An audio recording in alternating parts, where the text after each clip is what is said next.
All right, good afternoon. My voice is starting to get a little bit better. Maybe if I loosen my tie a little bit.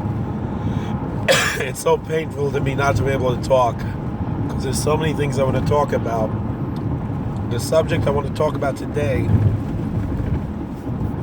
might seem a little bit out of what I usually would talk about. And it's a subject that I believe the Supreme Court just made a decision about it, which I don't know if it's such a great decision, but it's the issue of gerrymandering. And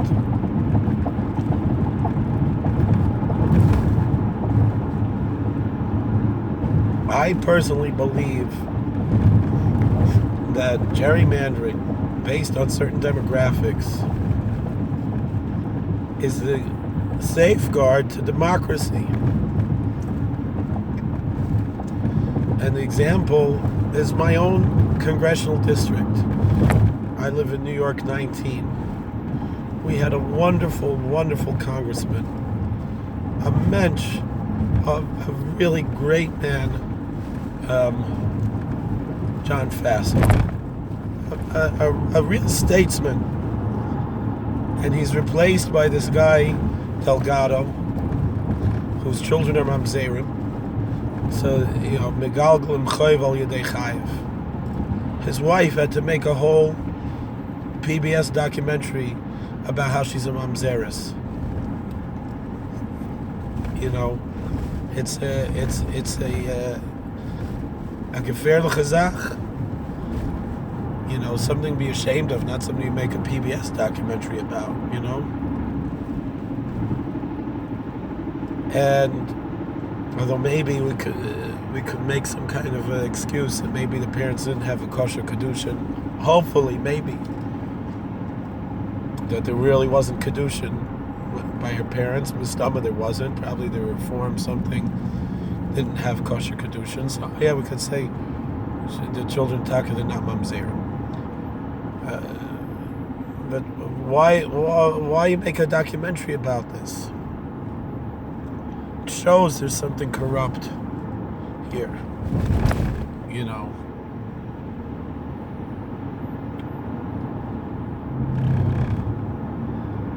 And he stands for everything, but that's really neither here nor there.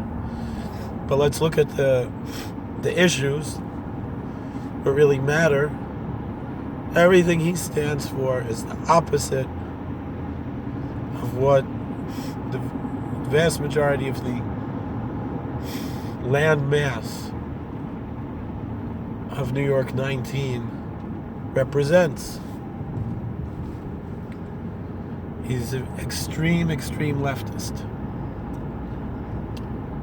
And New York 19, most of the land mass of New York 19 is rural, relatively conservative. There are liberals and leftists in the rural areas as well. We have this infusion of what they call hicksters. But for the most part, the average, real farmer or something, they have conservative values. So how did he win? And the answer is that, to be fair, they had to include, I think, Poughkeepsie or Kingston, one of those cities that really belong congressionally together with Albany or something like that, where they have more in common with the rest of the district. Instead, that city is an urban area, and they cancel out our votes, because when you look at the rest of New York 19, yes, it was a relatively close race. I know for some reason which I could not fathom, John Faso wasn't the most popular person, even though I thought he was incredible. I really was very proud to have voted for him.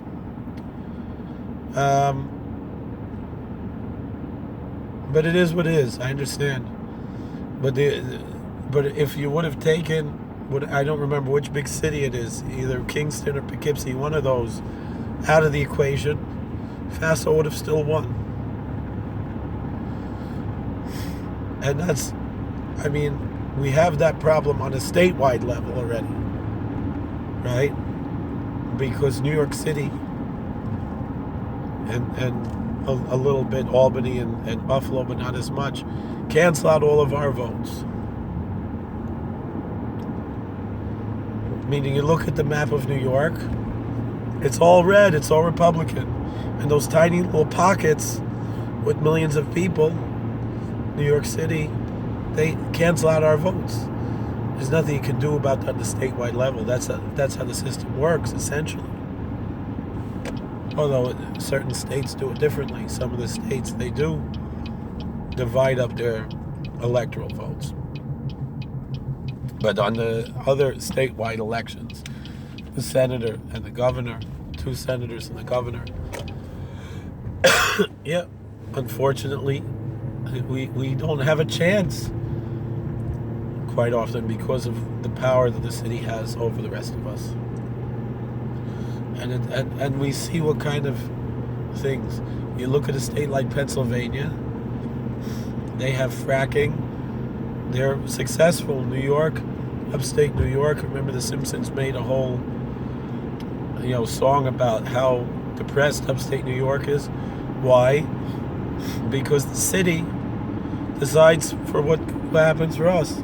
They elect a Democrat like Cuomo, who destroys the state. And that's what we have.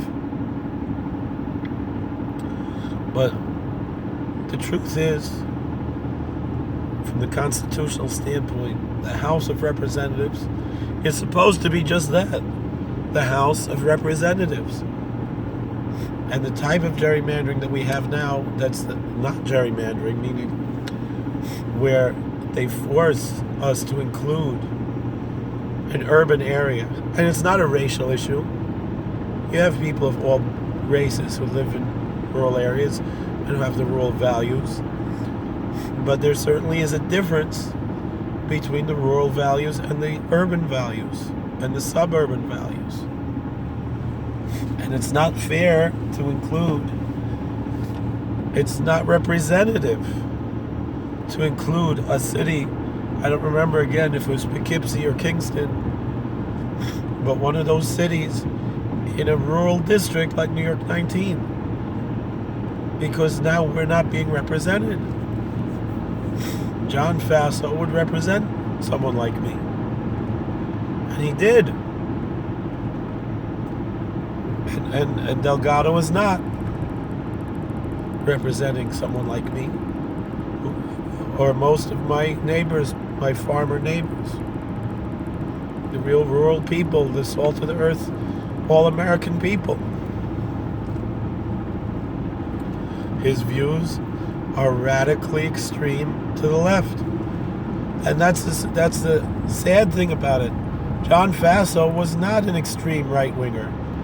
He extended over to the other side of the aisle. He was a very bipartisan person, very moderate. And maybe that was our mistake. We didn't have Donald Trump come here and rally for John Faso.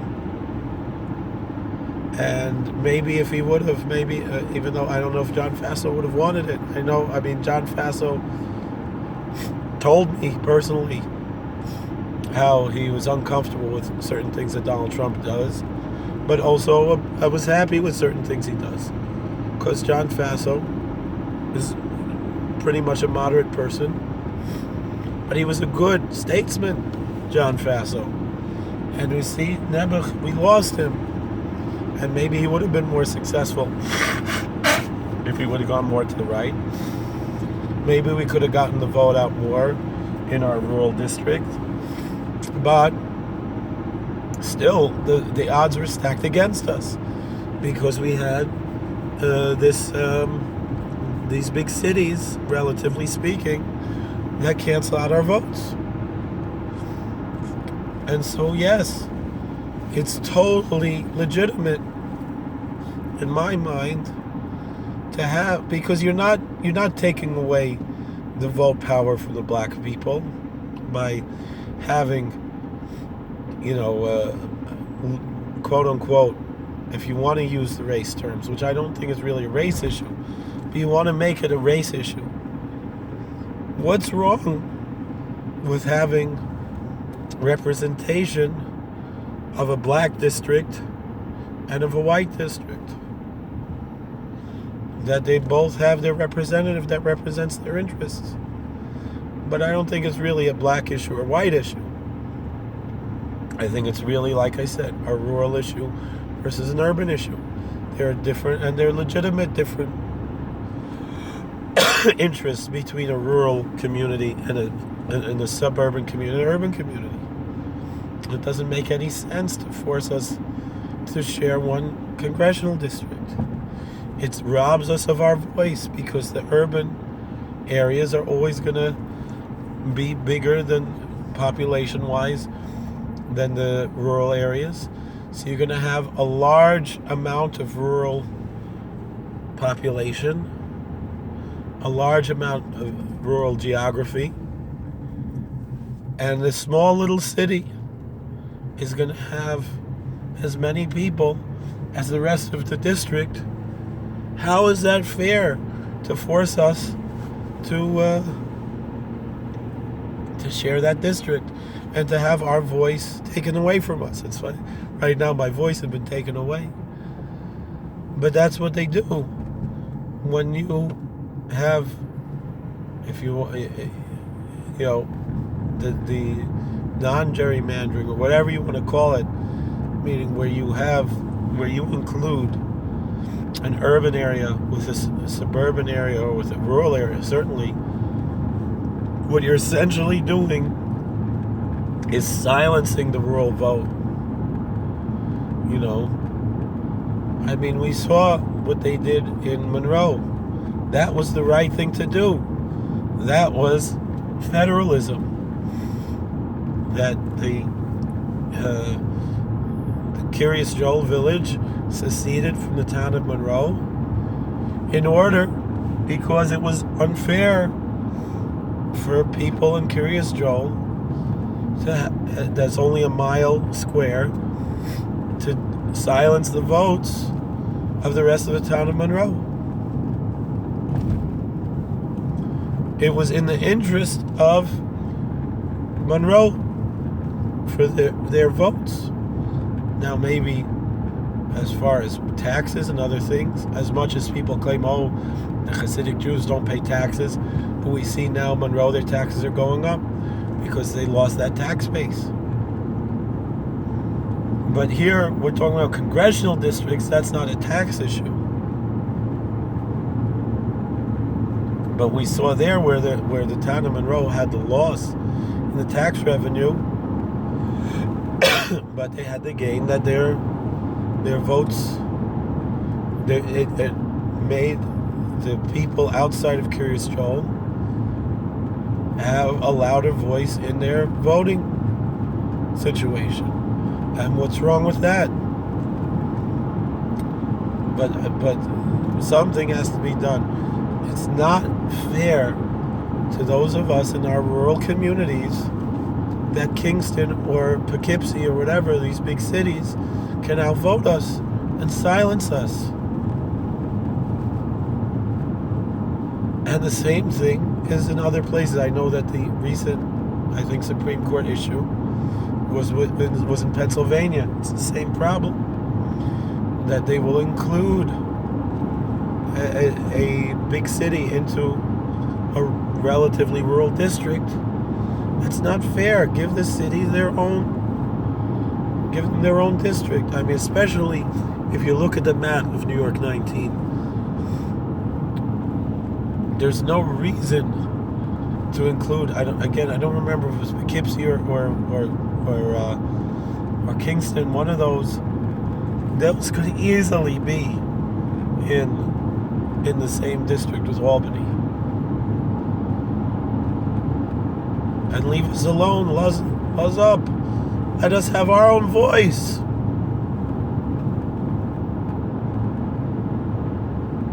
And it's the same thing everywhere. It's not racist to say that a city should have their own voice and the country should have their own voice. That's federalism. That's democracy. That's equal representation. That's what it's all about.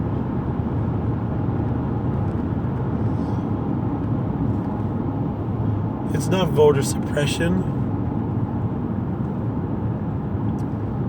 But no one's going to listen to us because they all call us racist. Because I want my vote to count, I'm a racist. I don't want to have a city outvoting my rural area. I want things to be fair. The Democrats don't care.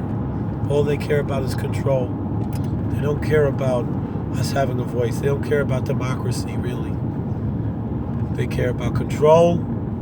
They care about enslaving us through welfare, enslaving people through the illegal immigration, and lynching babies in the womb, because they're the same party they've always been.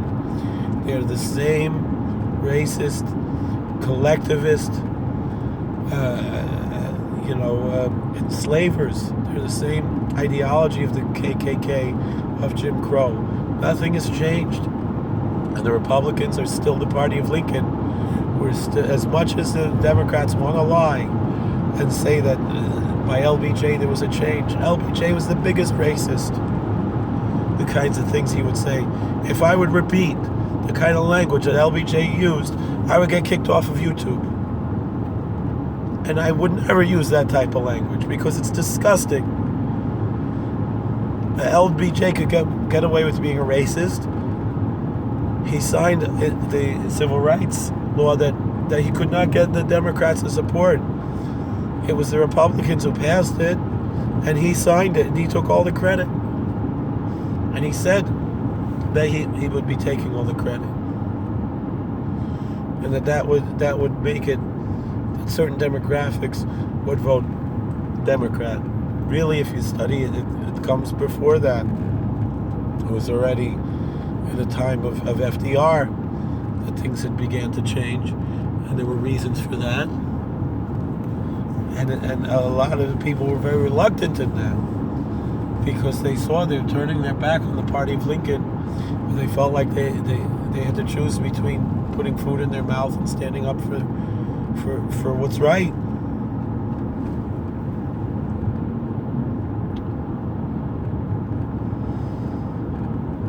I mean, it was Woodrow Wilson who's the darling of the progressive Democrats today, who brought the KKK back. The KKK was dead, was extinct, and Wilson, who the Democrats love, who they look up to, is so much of the left-wing ideology today comes right from Woodrow Wilson. And this is what we're dealing with. So, and he was a big racist. And the thing is, because really racism is collectivism. And collectivism is racism. Because it's all about putting people into groups and dividing and conquering. And so if they can do that, they figured out a way that they could conquer us by dividing us. And that's what they did.